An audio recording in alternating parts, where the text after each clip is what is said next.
Sizin əgər maşınınız varsa və startap qurmaq istəyirsinizsə, pul axtarırsınızsa, axtarmayın. Gedin maşını satın.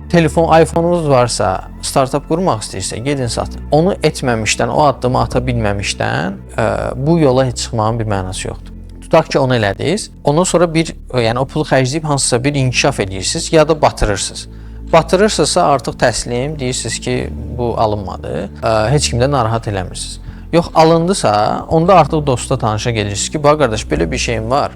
100 manat yatırdım, 200 manat qazandım. Yaxud 100 manat yatırdım, 90 qazandım. Növbəti etaplarda bunu gəlirliyə çıxarmaq potensialı var. Ailəyə gedirsiniz, ata, ana, qardaş, bacı, deyirsiniz ki, mənə bu qədər borc pulu ver. Nə bilim, kredit kartınız varsa gedirsiniz oradan çəkirsiniz və s. Yəni ilkin kapital belə toplanır həmişə. İstisnalar xaric. Yəni əgər sizin keçmişdə uğurlu layihələriniz artıq varsa, məsəl üçün mənim sonuncu layihəmdə mən ideya mərhələsindən başlayaraq venture investisiyası cəlb eləmişəm, amma bunu eləməyim üçün 15 illik bir təcrübə var ortada ki, investorlar o təcrübəyə pulu yatırır. Bu istisnadır.